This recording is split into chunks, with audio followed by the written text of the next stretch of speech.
Your main man is back again, Jack, and today we're going to start a new series of videos called Amazing Locations. And I might be flubbing and fumbling through my notes here. We're going to put a picture on the very beginning of the video, so certainly free to open up two windows and kind of look at that picture as I'm talking along and going over what I did with this. So, my players have basically cleared out and finished this section of the game I'm running. The current game I'm running is AD&D Planescape meets Within the Ring of Fire, meets Ravenloft, meets a whole bunch of different settings because it's Planescape, and it starts in Forgotten Realms. And saw a place north, like a northern area controlled by Margrave, one of the Council of Ten of Flan in the Forgotten Realms, starting in DR 1372. So, all that sort of backstory there. They are dealing with a multi-plane-year-old cult of Moloch that has infested into the family of one of the player characters. Another player character married into this family. So this is long blood, if you will, baby. So they are at this point at the citadel of the Black Bull, or the Bronze House of the Bull. Call it what you will, but this massive towering edifice over a huge stone cliff in the Beastlands. So Moloch has been, kicked out of hell at this point. He's had his issues. I'm running that storyline, which I think actually might be 5th edition. But anyway, I liked that storyline from looking at it and said, okay, I want to take this. I want to use one of these, classic devils from the Advanced Dungeons and Dragons, right? And really run this and put it in there and let the players really kind of take this cult on. And that's kind of been the game, right? Dealing with this cult. So that dictates right off the bat monster choice, right? Because there's a few things here that obviously have nothing to do with it, right?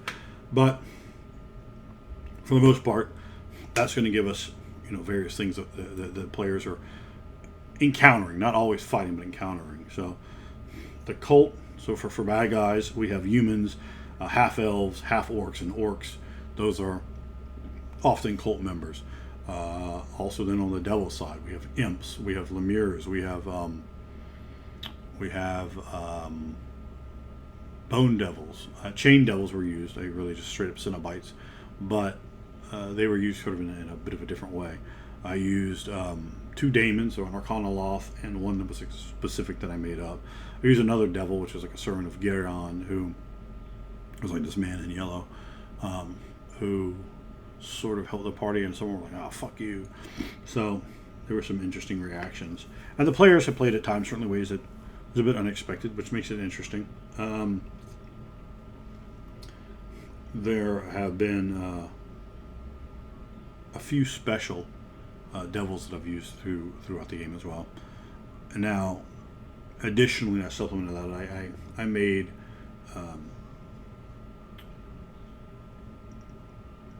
second edition AD&D versions of Warlocks and of Hexblades, which I added to the game for some of the PCs and NPCs, because we're really dealing into that devils, we're dealing into hell, we're dealing into all these sorts of things, and there will be other devils that may even be yet to come. But let's talk about this. I'm gonna kind of pull this picture up, and I'm gonna go through here. So they arrive through a portal into the Beastlands, brought here by the man in yellow, who is a servant of Gorgon, or at least they think. He brings them through this portal, and he brings them from Kvegathel, the Within the Ring of Fire, drive through RBG.com, your main man setting. They got to explore around there for quite a few game sessions as the characters went through many of the interesting parts there. They had to go to the city of Baal, the city of Trade, to the Divine Street, and then from the Temple of El Psalm through a portal into, and it's very interesting. They get to come into the world and hunt around and start to see this stuff in the Beastlands. My son is a ranger, and he gets a Karkovolp, which is off the AD&D trading card lots. There's 2 big trading cards. He's playing a Knoll Ranger Bard, and he ends up with a animal companion, which is a Karkovolp, a magic beast. It's like half fox, half wolverine. It's like the size of, I guess, it seems to be about the size of a tiger. They're fucking enormous. That's like his animal companion now. So he got that in the Beastlands. and we're going over like the petitioners in the beast lands are like fucking animals. So, but they also like a lot of them are forgetting themselves with time, and then I made other natural animals there, and I have this. Well, as you look at it, there's also like a large, basically slave community of people that, for all sorts of various reasons, have fallen into various devils, minor devils that serve Moloch or Moloch himself, fallen into the web, or were just ganked because they needed people, and they were brought here and just dumped off, and there was really no reason to. It just looks like a normal town, right? So they're actually trying to go to commerce. Like, no, these are slaves. They're fucking slaves. They don't have an economy. There's no economy here at all. They just grow crops, and they grow livestock, and they fish, and they do things. They're right on, picture like Ireland, like Cliffs of Moher. So imagine like that, but with this enormous iron and bronze citadel that towers in the sky on top of it. Another picture I'm showing you. This is the underground of it. The devil that brings them here explains that they can go all the way down a secret passage way to the bottom, and that is fairly guarded. Now, when they get down there, imagine this as imagine some walls here on the very, very bottom. Look at the bottom far right, and on that platform they find 2 polearm carrying orcs. So I outline what armor the orcs have, what weapons they have, these sort of things. And the orcs aren't really paying attention. They have like a major penalty to their surprise roll because they're out here all the time guarding, right? And no one's ever come down here ever. No one has ever come down here. So at least as far as they know. So they're lazy at this point. They're not like, oh, we need to look.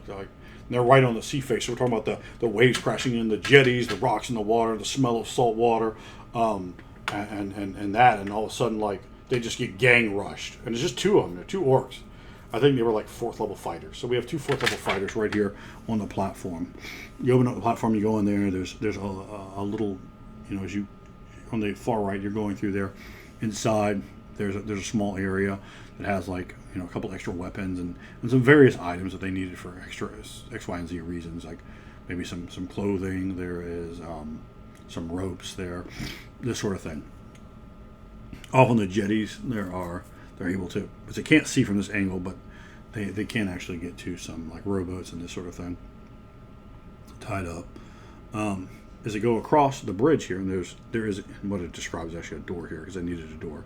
They can see the water, they can see this sort of thing, and when they come in here, there's a chained up gorgon, not a Medusa, which are gorgons, and Medusa's is the name, but the big fucking bull. This is Moloch. Moloch is this fucking bull god, this devil, the mightiest warrior of hell, and we have the gorgon now in the character Balthazar. Nick from Black Lodge Gaming. Shout out to Black Lodge Gaming. Go over there and get a subscription to my boys over there. Nick is playing Balthazar Silversun, and the Silversons are a family that appears to have made a deal with Moloch some generations back, and that has been cursed into the blood, has been powered into the blood, and Nick's starting to find all these sort of things out. Now his older sister is believed to be here. Now she has turned against him, not necessarily against the family. Maybe she's working the right deal for the family. Who knows? But she's turned against him. She hates him. They hate each other, and that continues to go forward. They're fighting the bull. Now I have it set up, so I'm counting rounds. I gave him 3, maybe 4 rounds until like a big rush of orcs and half orcs rush in the room and join in the combat and start attacking them. And I have them outlined with, I think, basically 2 different units with 2 different types of weapons. And we do a great thing in my game. My man, the Moon, Steve, he runs initiative for me, so I just tell him what my initiatives are, they tell him what their initiatives are, and he runs off initiative. It definitely helps keep me freed up for the billion things I have to do behind the screen as a game master, particularly when I have an enormous amount of things I have to do, right? And you have to run a lot of monsters, We do Gorgon, and then quickly later, we got a large number of additional individuals entering into the combat. They're clearly being, as they come in there, after they start getting found out, they start figuring out that they're being played with. And the players get real paranoid about sleeping or anything like that. So they're going fight after fight. They're fighting the spells, the potions, all that stuff starting to come down. and they're looking at their hit points coming down. They're looking at, they're getting knocked out in fights, this sort of thing. The Gorgon was amazingly easy. I wasn't even able to put even one of them to stun.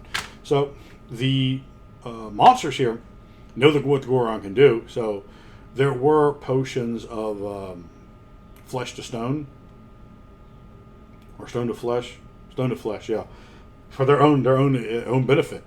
And some of the higher ranking individuals had these just in case, somebody got turned to stone, somebody that mattered, right? You might just get thrown in the water otherwise, and that probably happened to someone, right? Okay, that did happen to someone. But that's just, things they probably won't figure out unless they go down in the water. But all of them made their saving throws. And I have some players that are great at making saving throws, and some that are, my son and Bird Person, for example, they can't make saving throws. But they made them. Everyone made their saving throws. No one got turned to stone, which shocked me. The Moon's character is like a wrestler, which is obviously always encouraged in my game. He is a priest of Ogma, and they actually are really good at wrestling. They get certain bonuses, especially priest of Ogma in AD&D Forgotten Realms, like in the adventure book.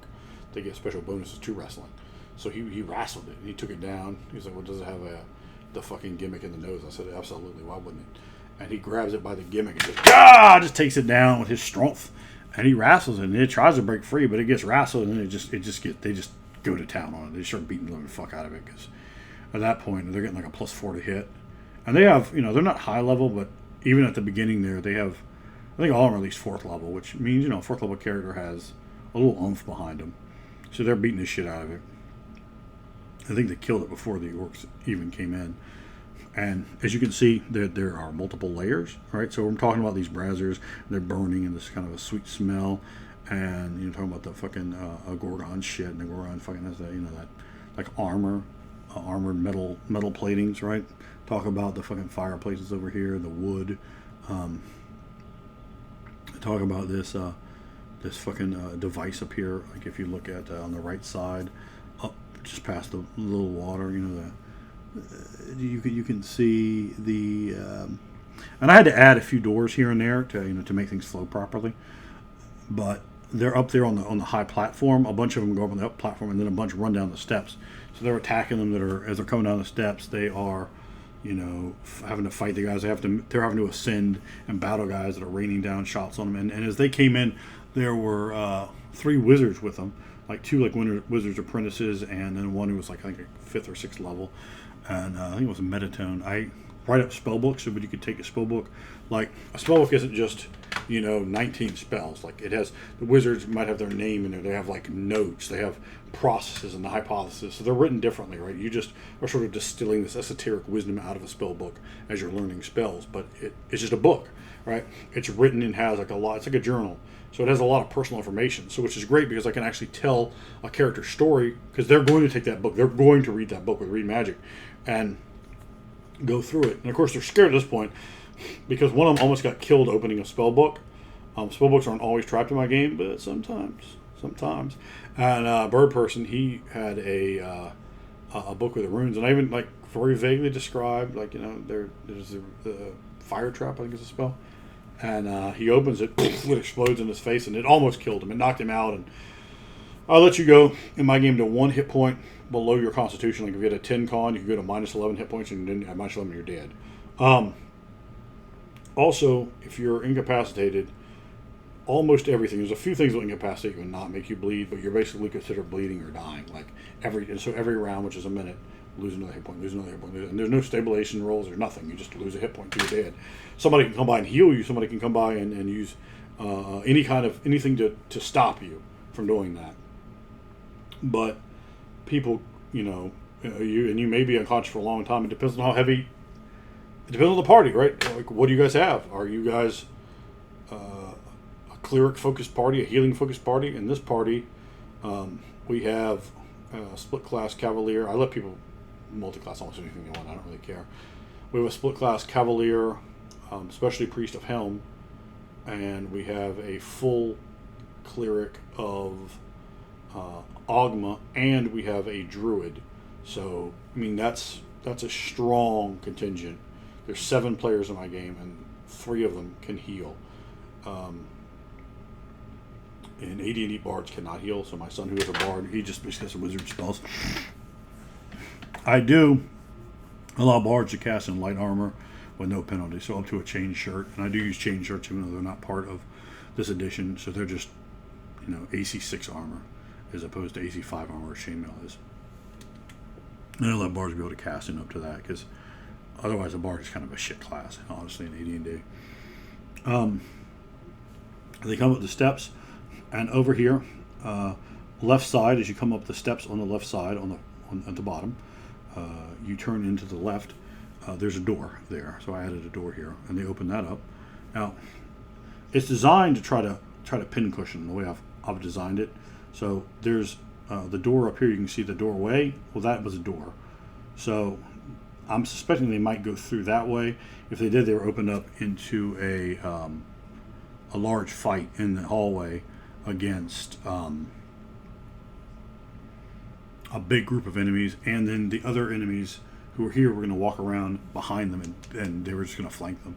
Which fortunately didn't happen, because they would have all been TBK'd. I did not realize both of those fights were harder than I anticipated. The first fight was way easier than I anticipated. I thought the Gorgon was going to turn some of them to stone, which were some ways built in they could get out, but the player probably wasn't going to get to play for at least some hours.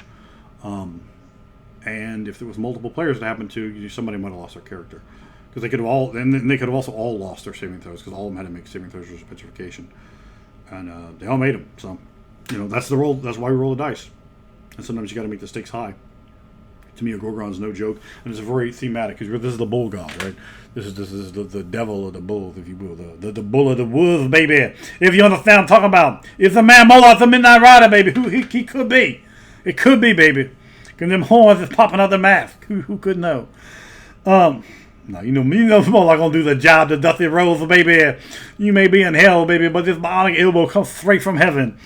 So they end up going. They're up on the platform. They've explored this. They've taken the spell books. They got a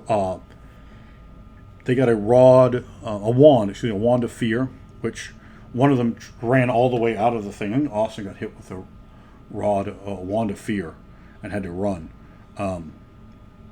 But they were able to get the magic item, a wand of fear. They were able to get some spell books. I think a scroll came off there as well.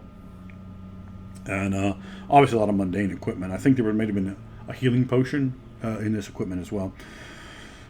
They go down into the room. It's the bottom far left room. So they go there next. And I make this a kennel. So it has hellhounds. It's a hellhound kennel. Now, there are two wizards in here.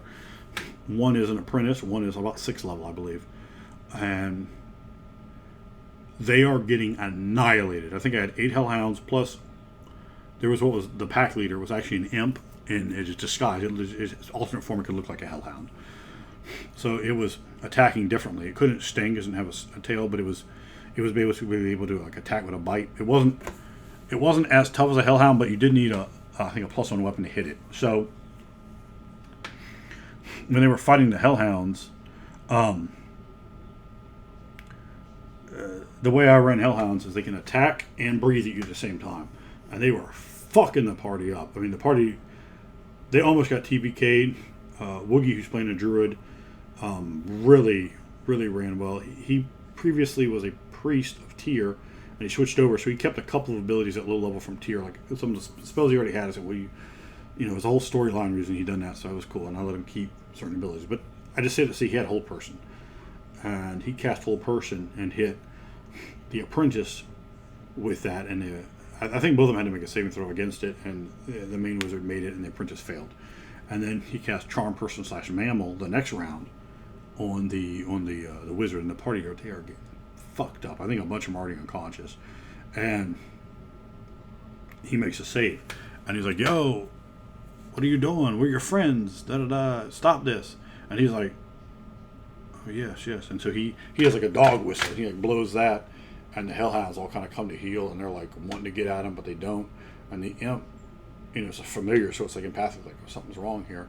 But also from the empathic bond, it kind of also is pushing the charm spell just a little bit on the imp. And they don't know what happened with this group, so I'm not gonna reveal it here, because probably half of them, if not all of them, are gonna watch this video.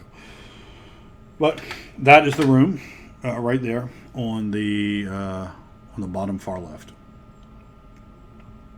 up the steps. So then they come out of there and they come into another room, and this room has like 20 orcs slash half orcs. I think there's like a human or half elf in there as well for the warriors. And then there's like a big time orc in here, a major orc, if you will, baby. And let me see here. Oh, here we go. So the main orc is Norgog the Grey Tusk, which I'll tell you the name now because it doesn't come up. They never learned it. He is the boss orc. He's a 6th level fighter, and again, I think some of them are as low as 4th or 4th/5th, things like that. So 6th level fighter is pretty tough. He was 7'1". He had a +2 battle axe.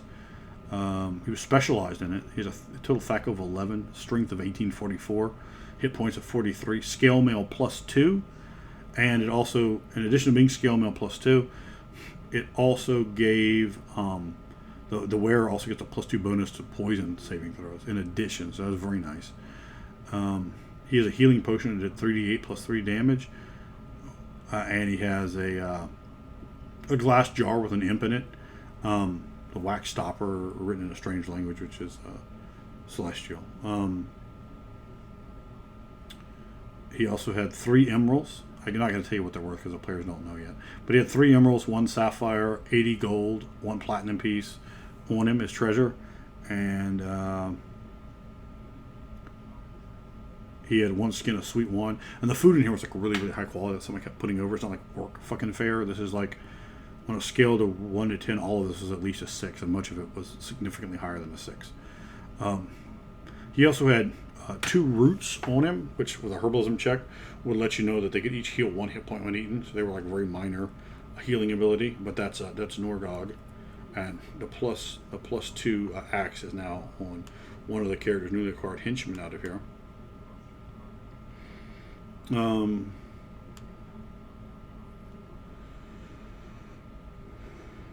The Bone Devils. I have a Bone Devil that's invisible in this room, and that's where they fire at him. He's flying. So I had prepared what he was going to be able to do beforehand, and he didn't use fear on them, although I'd thought about using that, as they have to use an action to use their fear in the 2nd edition. So he's already got flight on him, and he's invisible as well. So they're like dum da dum da dum, and he just dips on them. You know, he gives them what is the goodness, and so they had to fight him. Now Moloch has a reputation for damaging devils around him, so this devil actually is missing an arm, which it lost 1 attack, so that made it a little bit easier, and I penalized him a slight amount of experience. Like he became worth less experience because he had 1 less attack. Let's see. So there were the 2 of those in this encounter, and then there was 20 orcs slash half orcs. They had spears, short swords, and the scale mail. They were AC 5. Made the hallway. Let's see, 18, and I made the ceiling here 18 feet high, stone. And I made notes like, the next room, if they were listening, the detect noise, they got a +5% bonus at this door. There was also an imp in this fight as well. And I believe the imp was also invisible, and it became visible when it attacked. And then there were, 20 of these, 20 of these other individuals. So they were doing lots of things like bar doors and things like that as they're going through. They're trying to be strategical, which is good. And then they come up. As you can see, you're going up further up this hallway. You come to where it turns left. They're going up further. Where they come here, you can see there's a little landing and there's a door and there's a doorway. But that doorway, I put a door in. A lot of the doorways I put doors in. I thought, that would make the thing a little creepier if they have to get past doors. So where you go to the left and there's a door. You're following me on the map, and then when you curve up, and the whole place is kind of made with a like a stone shape type spell, something like that through. So it's like almost machined. Like I talk about how clean and how orderly the place is very lawful evil, right? So it's clean, it's orderly, it's very neat, very Death Star-esque, right? which I hadn't thought about until just now. But this one part was like jagged and kind of unfinished, so that made it stand out. They did not go up here, though. They eventually got here, but they went all the way around to get here. So they just did not open that door or explore it. Instead, they came over here, and the whole time they're like making the take noise checks at the door and this sort of thing. As they go through here, they're looking around in this room.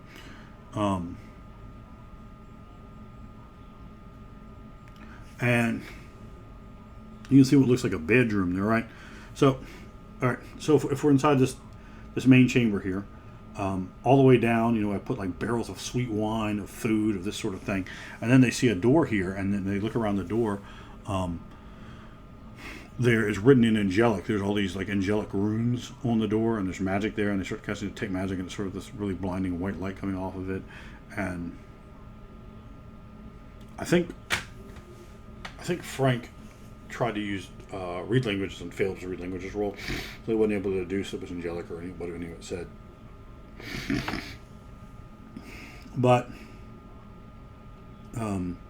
they eventually get through there. My son's character is very religious but extremely superstitious. He's a knoll, and he's chaotic good. He's a ranger, and he hates the Yanogu and all that type of stuff. So he gets it in his head that the creature inside is an angel. You know what the fucking angel looks like, but he knows what an angel is, sort of, and he wants to help her. So he kicks the door in, and I think he has like 1860 or 1857. So he's a very, very strong, right? He's 7.5 foot tall, 7'7", and he rushes in, right? And there's a night hag in there. Now, previously, on the orc, the other thing they found off him, and Josh's character found this. The night hag's ear is there, so he has the night hag's ear. And they go in there with the night hag, and she's basically being used as a battery for the citadel. I don't want to really reveal the whole deal because the players only know part of it, but she's eventually being used as a battery that's helping to have non-detection on this, to help prevent scrying, to help do all these sort of things. They're siphoning off her magic powers. And she wants to get out of here desperately. So I describe like the room. There's like a little bed, and it's kind of filthy, and there's like some food in here for her and that sort of thing. And she's trying to convince them to help her, and that ends up going really south. It was actually kind of odd because the encounter almost became combat. So I'm like, oh fuck, because I wasn't prepared or even thinking they were going to fight the night hag. Like, it was more like a role-playing encounter, and they were going to maybe make a deal with her, maybe not, maybe keep her there. But Steve's character, who is a priest of Ogma, has the ability to turn evil outsiders. So he's trying to turn her, hopefully to shoot her all the way back to wherever she came from. But they don't know where they are. They think they're in hell. But he doesn't really want us to do that to a night hag. But he does turn her. Like, she tries to run, and she's like up against the wall, cowering. But of course, like trying to attack too, because she's terrified. And she's never been turned before, because most clerics can't turn, a night hag. But he can. It's a special power that the priest of Ogma have. So, okay, he wants to use it, and eventually I gave him all the experience points. After it all resolved and they finally left, he defeated her, so I gave him the entire experience all just to him, which is like 12 or 14,000, whatever it is. That just gave it to him because he defeated her all by himself. And I waited to make sure no one else interceded or did something that would have indicated they deserved some portion of the experience. But she's in there, and at this point they've kind of gone back. Some of the players start talking to her, maybe maybe they're gonna make deals, or who knows. But she's come back around. They've gone back in there and tried to do things. She's in there. She's a resource. They need answers. They're trying to figure things out, and at this point she fucking is not really a big fan of theirs. And I play her like real, almost kind of like the bitches out of Evil Dead. Like I kind of play her like that, but then I kind of mix in this sort of grandmotherly quality as well.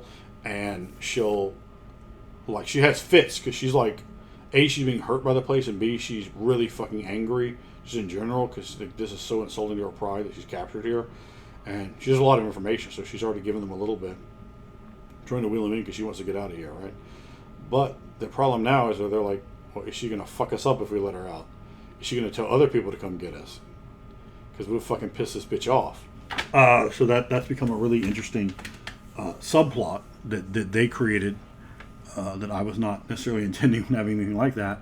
But night hags are great. Night hags are one of my favorite monsters. You can't overdo them, but I like to put one. I like to put one in a game.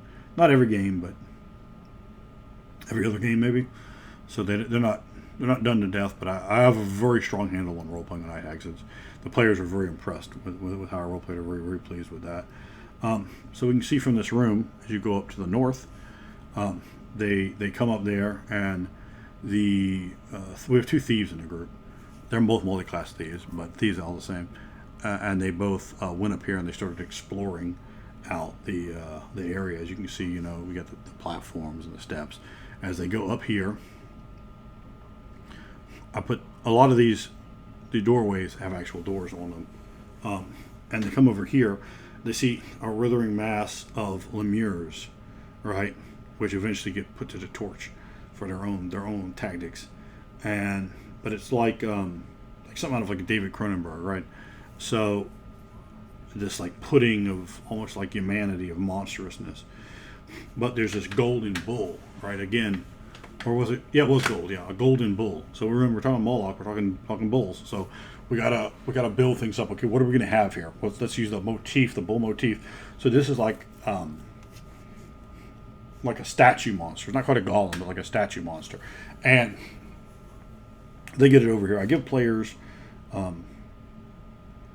whoever, we do soliloquies, and whoever I decide does the best soliloquy, I give them like a special bonus that they can use during the next game. And I have the players vote on who they thought did the best job role playing, and whoever wins gets a special bonus. And Steve, I think that time he'd gotten both of them. So we got this huge golden, and I think it's like 9 foot tall golden statue, and it eventually gets over here as it's coming towards him. It's over here, and Steve's character, he's a wrestler, so and he's like 7 foot tall, and he's fucking 423 and 1/4 pound, and he grabs a hold of it. Now, this man has a gouye itself, you understand? He grabs a hold of it and he wrestles it, and I think he used his points too, because he wanted to do something that was a borderline. But he grabs it and throws it fucking down the steps. Of course, I'm going to encourage this. Let's be real. I love to see wrestling. All monsters should be wrestled. So he grabs it and fucking slams it down the steps. But I'm describing it how like he's ripping the muscles in his own back, and he's like and he gets it down to down the steps, and I did the whole thing. This huge goldish statue. It's like it's trying to get up, but it keeps falling, and like it's like almost like a robot, right? So it doesn't know. It's stupid as shit. It's trying to get up, but it's still falling because all it knows is get up if you're down. And it keeps falling, and it finally gets on the landing. And he comes over to the landing, and I'm definitely trying to send him the cues. If you need to fucking go ahead and do it, because I start describing how it's like it starts trying to get up. So it's clearly not done. It's not done for. And I think maybe he used one of his deals there and the other one on this. So he's like, and he's selling, because in my game, when I put it on you, you got to sell, baby. When I give it to you, you better bring it back to me. And if I'm gonna let you do something ridiculously powerful, you better show how it took literally everything you have. So he's selling up to the fucking very top of the steps itself. Where he looks out, he's like slapping the gouye. And he sees the thing getting up, and he knows, because I'm setting it up like, you better fucking do it, motherfucker. And I'm not telling him that, but I'm trying to give him all the fucking cues. And he's just fucking leaps off the very high vantage point itself, off the high steps. He slams, driving the fucking 427 and 8/4 of a fucking pound as well, right on top of the fucking golden bull statue, smashing it down, crushing it, cracking it like a Cadbury goddamn egg, son. He's come from the fucking high vantage, and he's got blood, so he can't get up. And of course, he's completely run out of hit points. He's knocked himself out. He's taken fucking like 46 fucking falling damage, 5d6 falling damage, whatever it was. I think I even let him have a tumble roll to see, like, I think he has tumbling. He's a wrestler. Let him have a roll to avoid like 1d6 damage or something, but he took a bunch of damage, and he already just slammed it down there. I'd actually had that do damage to him as well, because he torn some muscles, and he's basically like fucking on the very verge of unconsciousness or unconscious. I think he may have had 1 hit point, or maybe he was at negatives, and the players are like trying to run down the steps trying to help him. My son's over there, him and I think we are over there burning the fucking lemurs, and they're screaming, ah! So, it's over here, like where you can see the barrels and this fucking like box and this fucking I don't know, like wheel and shit.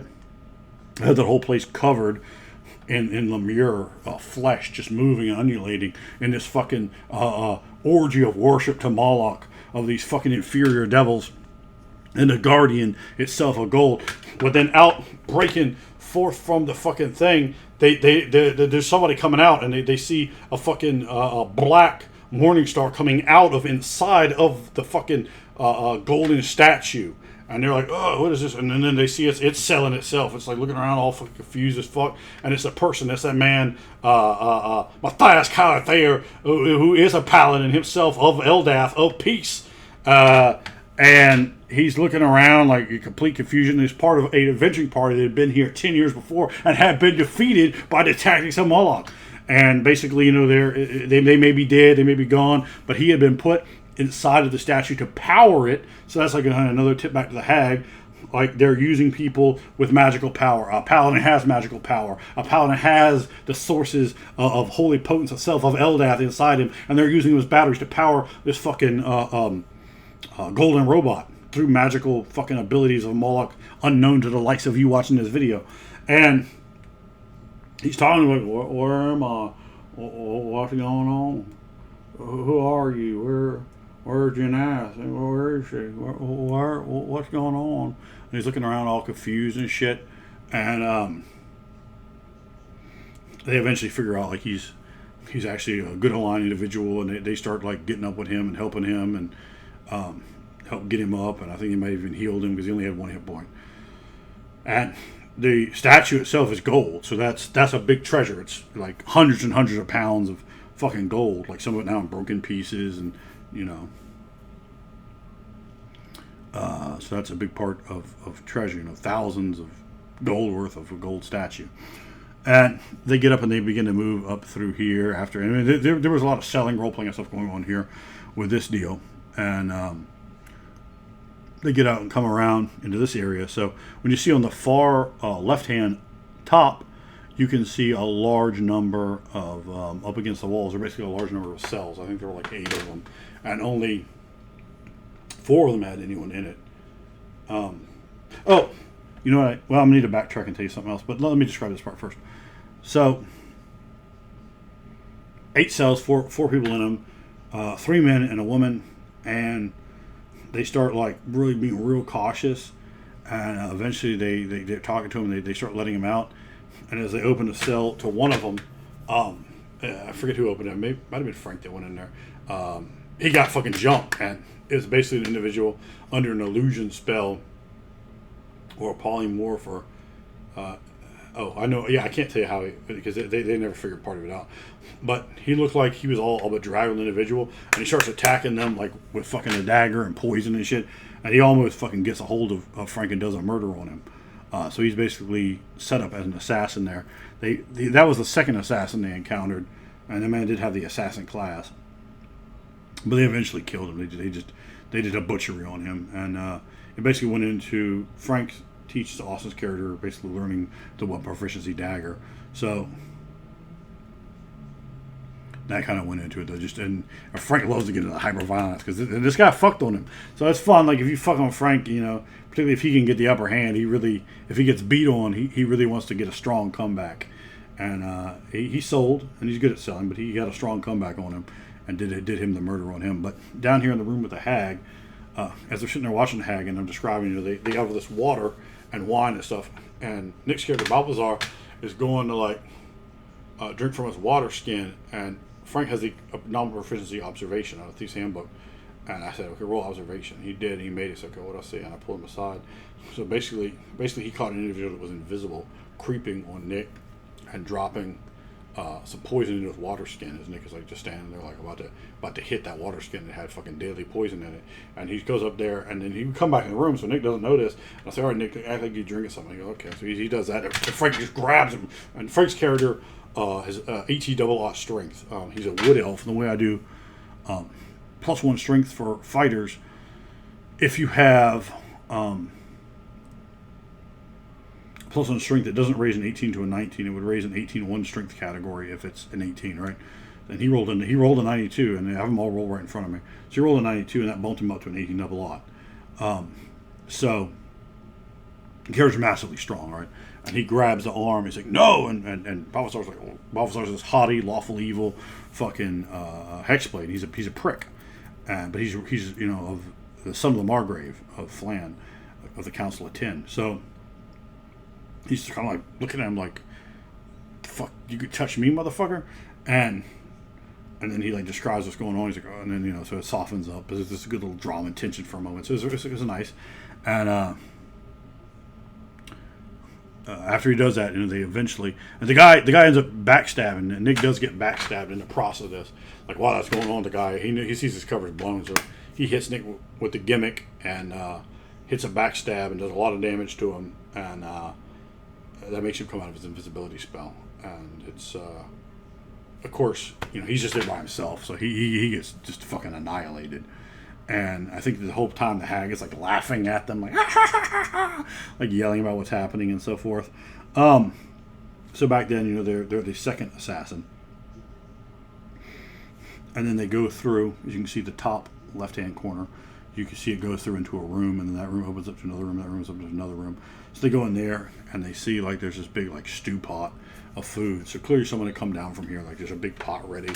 So they have gotten poison at this time. They've been able to deduce that they do have poison, and they poison the fucking stew pot. Well, they eat the stew first, because again, this isn't nasty like orc food. This is like high end quality stuff, much better than some of these guys have normally had. So they're eating the stew, and once they all take their fill, like, oh, we all had a fill, and I'm like, well, this is a cauldron, dude. This is not a pot. This is a literal fucking goddamn cauldron. There's way more than you guys can eat here. And they're like, okay, cool, we like that. And I said, all right. And then they poison it, and they shove it. They get it, because they're describing there's like a little bit of color to this poison. Like, okay, well, fuck that. We're stirring it all up in there real good, and so they do that. And I describe, and as they're going down, there's like mundane items. I don't want to skip over that, but I might describe that there's brooms here, that there's coils of rope, that there are fucking spears sitting here, or X, Y, and Z type things that they might have, a hammock, whatever. So there's I populated the place with lots of stuff like that, and I would encourage you to do that. Just go and grab a map and start looking at maps, fantasy maps, and just, oh, that one, I like this one, and then start populating it out, build it yourself. That's what I did here. So then they come to the next room, and it's empty, and there's just some benches and places that people are probably eating, that sort of thing. They go into the next room, and it's a bedroom, and this someone in particular's bedroom, and they rifle it, so they find a little bit of treasure inside there. They found I think a potion of a silver potion that was like a stone of flesh potion, and maybe like 100 gold or something like that. I mean, it probably wasn't 100. I don't really. It'd be like 81 and some copper or something like that. That makes more sense, right? 100 gold, like it seems kind of fake. But there's a nice bed in there as well, and of course they're starting to get the feel. I'm trying to lure them to sleep, so they're getting real suspicious.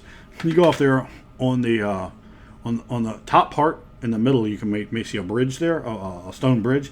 So they end up going over the bridge, and over here is another huge encounter.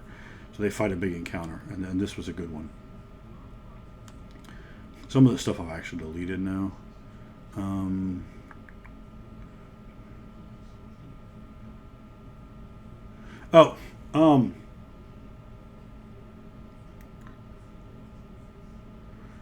The assassin, I believe it was the first one they ran into with the water skin, had boots of speed on him as well. So they ended up picking up some boots of speed.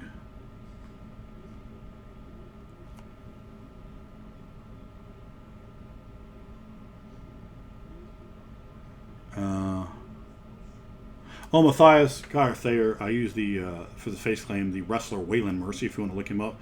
So he's the paladin that joined up with him, and he's a pretty powerful paladin. He's a cold iron morning star, and let's see here. Like I said, it's going to be a mess because I have to figure out all sorts of stuff here. Well, that's the final fight, I think.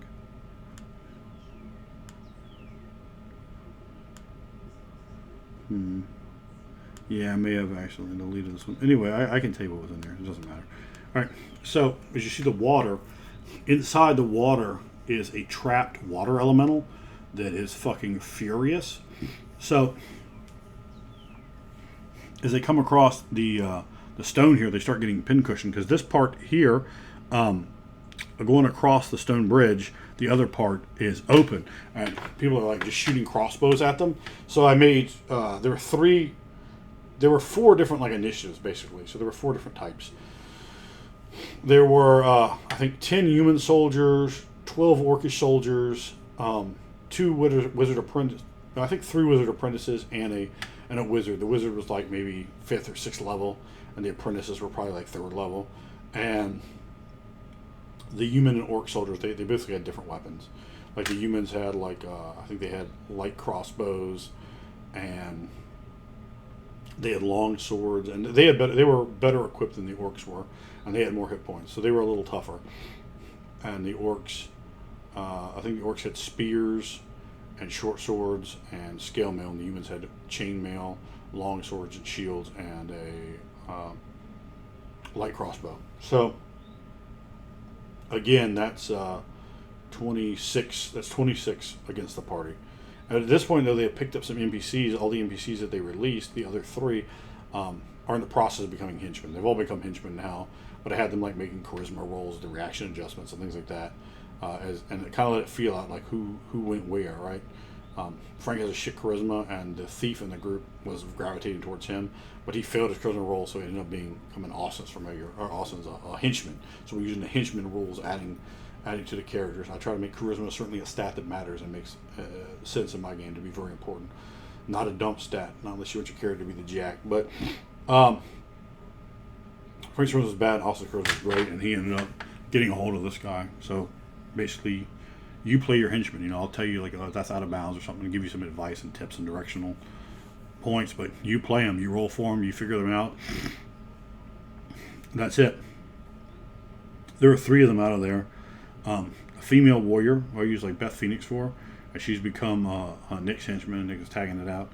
And then there was a half elf who has become Steve's henchman, who is a fighter cleric of Moloch. And these people are from different worlds. This guy is from the Forgotten Realms. The Beth Phoenix character is like from like actual Earth, like she's like from the Norse world, and the other character is a thief. He's a human thief, and he. But anyway, they've acquired some of the party's extra magical items and shit. You know, the one character has a +2 battle axe, and he's learned a battle axe proficiency. Because they went from 1st level, they're like all 3rd level now. So a 3rd level character certainly can be helpful. Like some of the player characters now, one of them, the highest one, I think is 8th level, and the rest of them are pushing up towards that. So they're packing the levels on. There's a lot of experience in this, but they eventually managed to get through, and it's hard because you know the front part aren't letting them there get through, and they're using tactics, and they're blasting them with crossbow bolts. They're throwing spears at them, depending. They're getting hit with magic missiles, so hit points are being siphoned off. There's a lot of damage is being done, and they're trying to get them to fall in the water where the water elemental will get them, and eventually they do something to one of the guys. I think he falls in the water, or maybe Steve got over there and threw him into the water, which I always encourage, because I like to have dynamic scenes like that, like where you're up on the fucking parapets or the gate, or here, like where you can see up to the open water beneath. You just grab him and just have at him, yeah, and throw it to the very fucking stone of water below. And why wouldn't you? Fuck him. So like the bodies are hitting down, and the bodies are raining onto the stone. The bodies are raining into the water. They're being crushed and cracked, and the blood is coming up. And then you can start seeing, because I'd already shown in the water, I'm like kind of seeing there's something weird moving around in the water, almost like, you know, this sort of tangible aspect, almost like an oil slick, but inside the water, almost like hard water moving within softer water. And eventually it grabs them, and it's cracking. They can hear the snapping of very fucking femurs, of arm bones, of skulls, of paste, of brain matter leaking into the water, of blood coming up, and the beautiful cascading sea spray of the salt water is slowly being stayed deep red, and you can see bodies. Some of them are coming down. You can see the waterfall. Some of them are being pushed away, but others are like hitting, like those fucking inner tubes in a water park, just hitting up against the very stones themselves, being crushed and cracked, and the sounds of popping. And some of the ones that fall, they don't die when they hit in there, but they do eventually end up paying a price. And Balthazar, like a fucking bat out of hell, he does have the blessings of Herflin himself. Check out 77 Throws, the Theological Codex of Within the Ring of Fire, and you can find all you fucking ever desire to know about Herflin and more. And he's gained those blessings, and it basically functions almost like a familiar to him, where he can manifest bat wings and his black wings, and he's doing that. So he gets fucking thrown himself, gets thrown down there, and he fucking, before he hits there, the bat wings come out and he flies back up, and then he starts kicking ass. And it was a very big, violent battle with a lot of blood put upon the player characters there, where it was 26 fucking men, where it was humans, where it was half orcs, where it was a half elf, and the wizards are using their very own tactics. And the players end up getting a wand of fireball off of the one of the wizards here, and they got hit with a fireball, which, you know, that's less than fun. But of course, they're taking, for these wizards, they're taking spell books, and you have to learn your spells. You know, you have to roll percentage chances to learn spells, so they're getting more spell books. They're getting more of the backstory of these people, these fanatic cult followers of Moloch, the greatest warrior hell has ever known. Like the bullshit. You know, in this room, they're trying to recover for a while. They're healing and stuff like that. And then again, yeah, it was yet another assassin that went ahead and tried to get at him in this room. Half-elf assassin. And they're really starting to get fucked up. Now, they come down here into, you can see this next room here as you're coming like lower on the page. If the top is north and the bottom is south, I guess it would be to the south. They come in that next room, and there's a huge bronze bull, like the fucking theorized fucking torture device that may or may not have been real in the ancient world, and they can smell the smell of cooking fucking flesh. And there's like 4 orcs around it, and the orcs are like, they're 4th or 5th level fighters. They're pretty tough, but that's where the player is out for some time, and he got jacked and put in here, and that's where he get reintroduced. And they can smell the smells of burning flesh, and they come in there and they start fucking fighting with the orcs, and rightfully so. And they eventually kill him, and they open it up, and they see their friend companion Frederick, who was married into the Silver Sun family.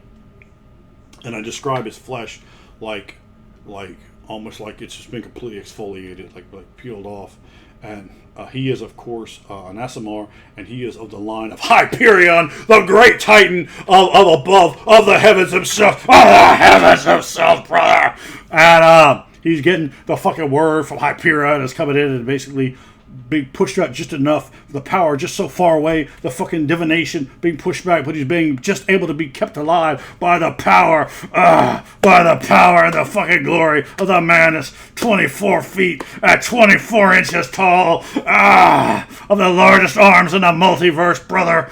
And so he's feeling that, and he's finally able to get himself up, and they fucking see Frederick, and they're surprised and amazed, and he has some, but I run him aside, and I run some, he'd been off for some sessions. And I ran some stuff by him. I said, okay, look, your character's learned this, and this. So he has some special information to bring to the party as well about Raven, about her tactics, about Moloch, about the connection, about the sinister aspect of it all. And again, he's part of this family, and they're looking at Raven as a saboteur, their family as a damager. But is she actually the true one, the right one? And are they the fucking monkey-ass tactics? Who can know? But they come all the way down here after fighting that fight. They come all the way down here, and they find like this is like you see that big pit there towards the lower part. That's like a cesspool. So I'm talking about the fruit flies, the dragon flies, the filth flies, the house flies, the flesh flies, the fucking maggots, the beetles, the fucking roaches crawling about, all the all the hideous aspects, the rats even. And you know there's shit and piss and dead bodies, and the rotten smell of carrion, dead animals, rotten food, rotten fucking produce of the fucking varieties of apples and peppers and all sorts of bullshit. They didn't give a fuck. It was there, and it was rotting because that was the tactics that they employed, was rotting itself. And those agents of decomposition were there, of beetles even. The beetles, they were there, and describing all the stuff. You know, this is a hideous swarm of insects. And the druid he's like an insect-based druid. And so he's really into insects, really into spiders, this sort of thing. He has like fucking insects living on him and shit. That's his deal. He is a hive master kit, and you know, very disquieting, disturbing little fucking guinea pig man. He is a hobbit, a hideous vermin race in of its own right. So the part here with going down into the water where there's like all the the bridges and stuff set up. They actually never went down there. But otherwise, that's the whole thing. Those are the combats. Those are the things you could populate this with, and that should give you an idea going forward of what you could do. Just taking a map like this and start populating out. Take notebook paper, right? Okay, room 1, and you could even like photocopy that or print it out or whatever, and then kind of write on a piece of paper and number your rooms, and then correspond that out to your notebook. Room 1, we're gonna have this here, and this happens. Room 2, and then have extra tactics that occur.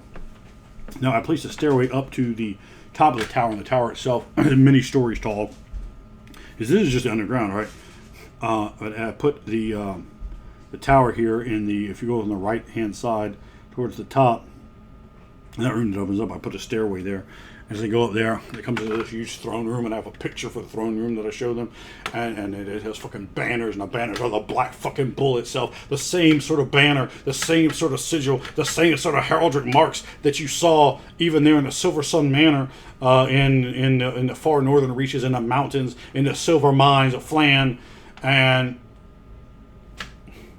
so they're saying that, but this is the real deal. This is the house of the fucking bull. And they go in there, and they have this huge fucking like final battle, right? And there's wizards in here. There are orcs in here. There are humans in here, like soldiers. There are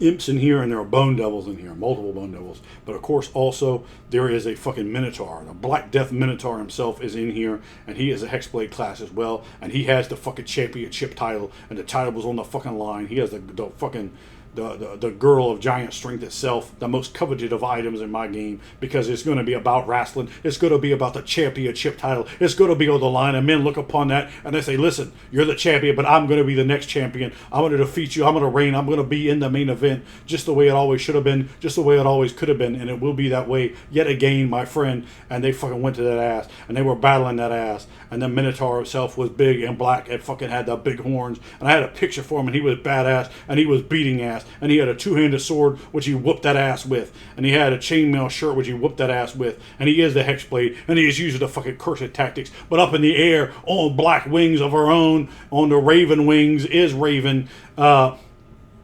Balthazar, all of his sisters have bird names. There's Raven, Lark, and Robin. And he's a twin. Him and Robin are twins. Lark is the youngest, and Lark died due to fucking Raven's very tactics. So there's even more. There's more emphasis. There's more pain, and she's put through all kinds of stuff. And there's been all these near misses where they, and this is almost at a year point. This is from game one to almost a year point where they finally got to him, and he's finally able to vanquish Raven. Raven gets blasted with, I think, a lightning bolt from the ground, which is basically what did the tail. Frank's character threw a lightning bolt at her, but they're up.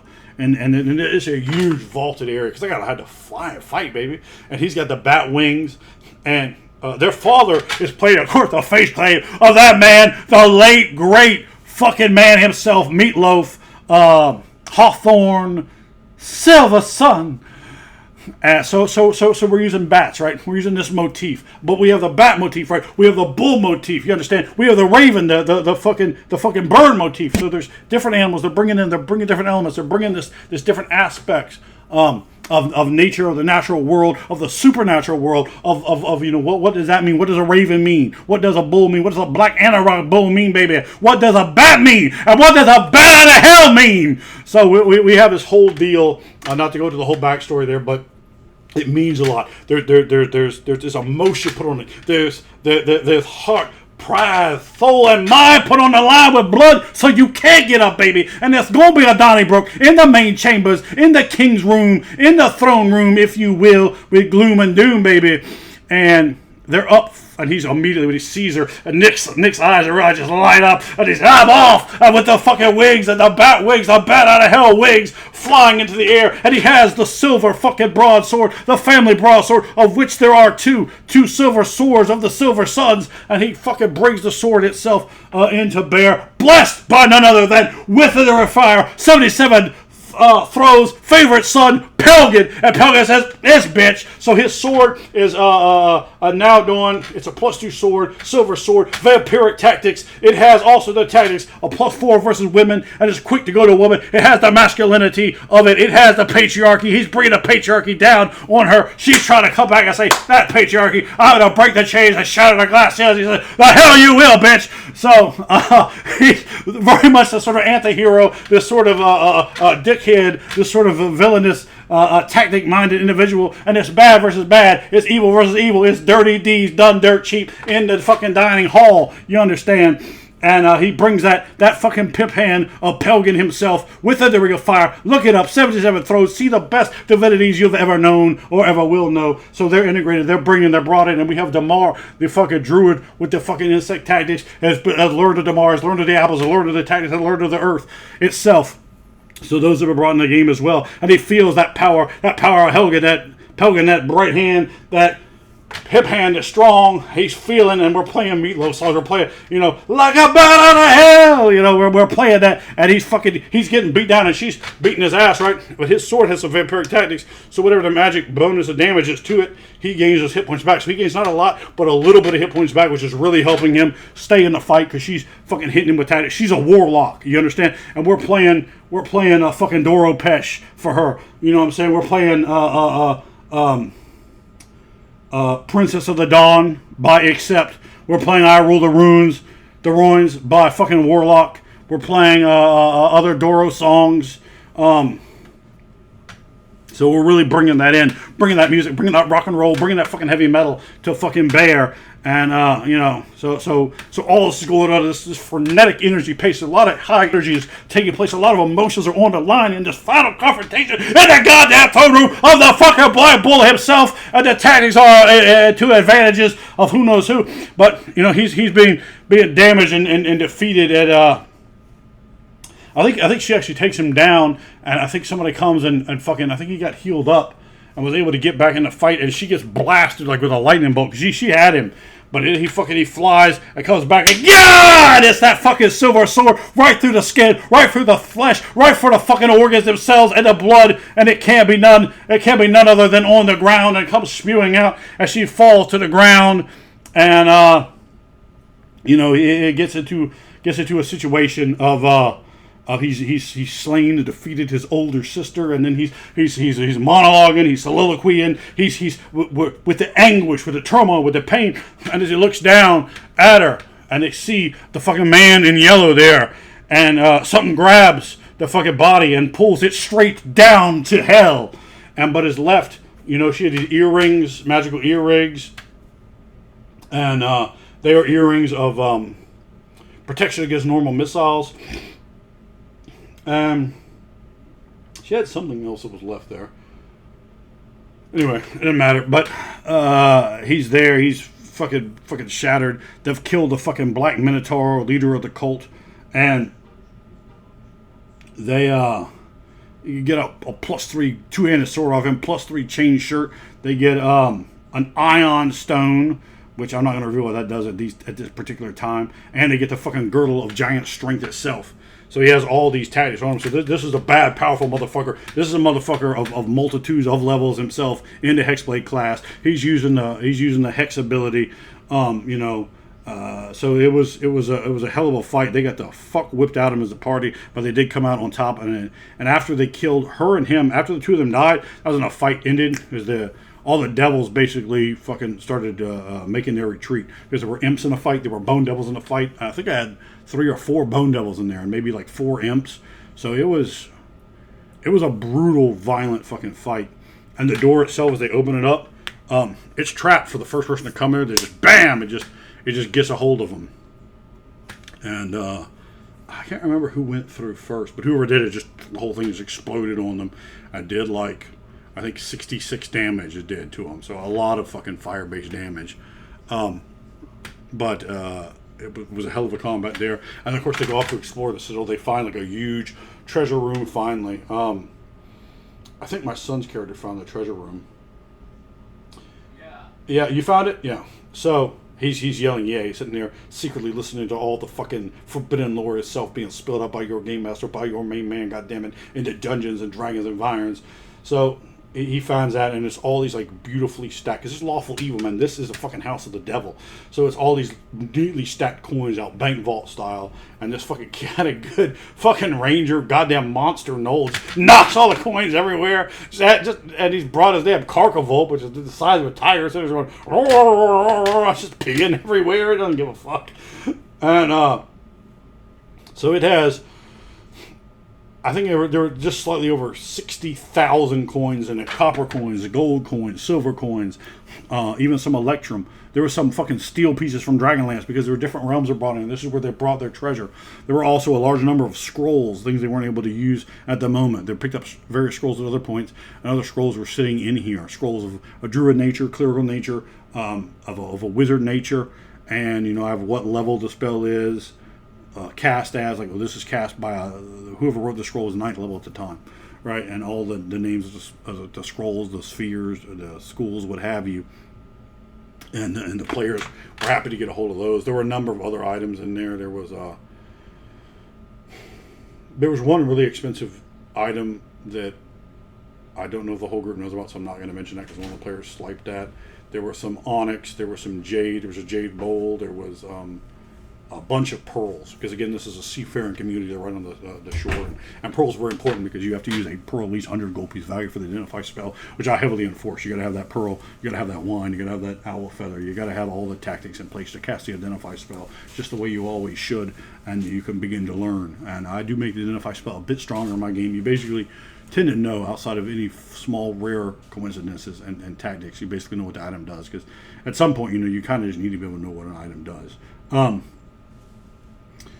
So, they found all that stuff in the treasure room. Enormous amounts of coins, some platinum coins even. And I mean, platinum tend to be very rare in my game. It's usually from some ancient kingdom or something like that. It's not a common thing that people use as coins. You may more commonly see some platinum jewelry or something like that. And then eventually they get out to the town and they begin to figure that out. And they're trying to, deal with them like they're normal people, but these people are slaves. These people have been kidnapped, indoctrinated, and they're having problems. Or they find a gate to hell itself where they're coming through into the beastland, this almost like cancerous legion of reality itself, of this holy, beautiful place, to the ranger, to the druid, and they're trying to figure out the goddamn hell gate.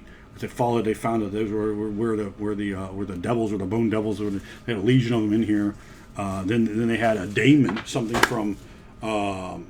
Of unique daemon was coming in here, and so it ended up being a really fantastic, interesting, and high-powered, high-energy combat. You can see lots of violence here. A lot of times I'll have games that go by many games without combat, but I try to engage the combat to make it violent and visceral, and just, you're going to smell the man, you're going to smell his blood, you're going to smell his shit and piss as you kill him, as you cut him open in the gut itself, as you pick him up, as you hurl him off the fucking bottom, as you leap off onto a man, busting their ribs, busting your own ribs, and not giving a damn, and making him pay the price of a D&D lifetime.